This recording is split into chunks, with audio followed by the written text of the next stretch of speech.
शुभ दुपार सर्वांना. तर कसलं दुपार, सगळं आभाळ असं झाकाळून आलंय बघा, सगळा अंधार अंधार पडलाय. संध्याकाळी 6 वगैरे कसं वाजतात तसं 1 वाजता झालेलं आहे बघा वातावरण.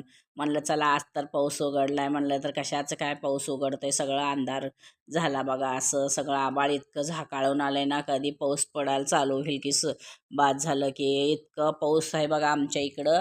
8-10 दिवस झाले नुसतं चिक्कल चिक्कल राडा, सगळं कपडे वगैरे काहीच वाळत नाहीत, सगळीकडे राडाच राडा. म्हणलं चला सगळं आज आवरून घेतलं. शिवांचा पण बड्डे झाला होता ना, त्याच्यामुळं घरातलाच राडा होता. सगळं असं आवरून स्वच्छ करून घेतलं बघा, फरशा वगैरे पुसून. म्हणलं चला स्वयंपाक करून घ्यावा म्हणून शेपूची भाजी चिरून मस्त लसूण मटकीची डाळ टाकून फोडणी देऊन घेतले. कणिक मळून घेतली बघा भिजती म्हणून. आणि वांगे पण असे कापले अर्धे अर्धे, मधनं चीर देऊन असं वांग्याची रस्सा भाजी करावं म्हणलं. आणि कढईमध्ये तेल, टमॅटो, लसूण, अद्रकची पेस्ट घालून तिखट टाकून हळद टाकून छान असं वांगे त्यामध्ये मस्त असे फ्राय करून घेतले बघा. उगा अगदी थोडंसं अंगापुरतं रस्सा करणार आहे, वापलून घेऊन.